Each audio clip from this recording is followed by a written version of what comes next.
சுற்றி வரும் சக்கரம் சுழன்றபின் நிற்கின்றதோரிடம், அதுவே மையப் புள்ளி என்ற இடம். வாழ்கின்ற வாழ்க்கையிலே வாழும் மனிதன் வந்து நிற்கும் இடம், அது அவனது பிறப்பிடம், அவன் வாழ்கின்ற இடம். ஆகவே எவ்வளவுதான் சுற்றி சுற்றி வந்தாலும் ஒரே இடத்தில்தான் வந்து நின்று விடுகிறோம். இதுதான் வாழ்க்கை. தனக்கு என்ற ஒரு இடம் இருக்கிறது என்று ஒரு நம்பிக்கை இருக்கும் வரை அவன் வாழ்க்கை ஓட்டம் நன்றாக இருக்கும். தனக்கு என்று ஒரு இடத்தை அவன் அடையும் வரை அவனுக்கு ஓட்டம்தான் போய்கொண்டிருக்கும். இது எனது என்று சொல்ல முடியாது.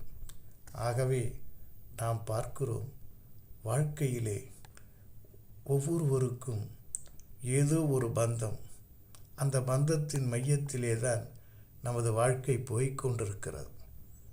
இது உலகிலே நமக்கு தருகின்ற பாடம், தந்த பாடம். இதை உணர்ந்தால் நாம் இருக்கும் இடம் நமக்கு சொர்க்கம். சொர்க்கத்தை கட்டமைப்பது நாமத்தான் இருப்போமே தவிர மற்றவர்கள் அதற்கு துணை வருவார்களே தவிர அதற்கு முழு காரணமாக அமைய மாட்டார்கள்.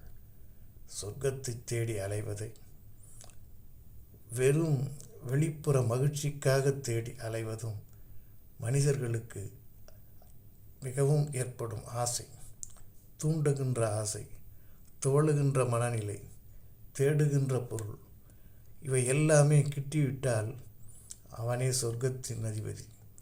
சொர்க்கத்தின் அதிபதியாக இருப்பவன் எப்பொழுதும் பிறரை பற்றி சிந்திக்க மாட்டான்.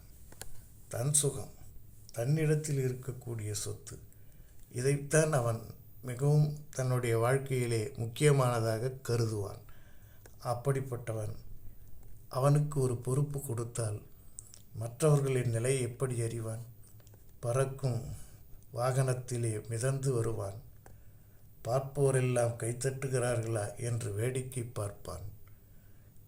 இருந்தாலும் இல்லை என்று சொன்னாலும் மேடைக்கு ஏறி முழங்கிவிட்டு மார்தட்டி விட்டு போய்விடுவான். தன்னுடைய செயல் பிறரை எவ்வாறு இட்டு செல்லுகிறது என்பதை அவன் உணரமாட்டான். நடப்பதை பற்றி கேள்விப்படுவான், பார்க்க மாட்டான். இப்படிப்பட்டவனுக்கு அதிகாரம் கொடுத்தால் ஆணவம்தான் இருக்கும். இதுபோல குணாதிசயத்தில் இருப்பவர்களுக்கு செல்வம் சேர்ந்தால் அகங்காரமும் உடன் சேரும். இந்த ஆணவம், அகங்காரம் இவைகளெல்லாம் மனிதருக்கு மிக மிக மிக ஒரு பிரதான எதிரியாக இருப்பான். அந்த எதிரிக்கு இடம் கொடுத்து விட்டால் நாளடைவில் தன் புகழ் மங்கி, தன் செயலுக்காலே அவமானப்பட்டு, 4 பேர் நம்மளை பரிகசிக்கப்பட்டு, பல பேர் நம்மை தூற்றி, கடைசியில் நாம் போகின்ற பொழுது சம்பாதித்ததை கொண்டு சொல்லப் போகிறோம். அப்படிப்பட்ட இந்த வாழ்நாளிலே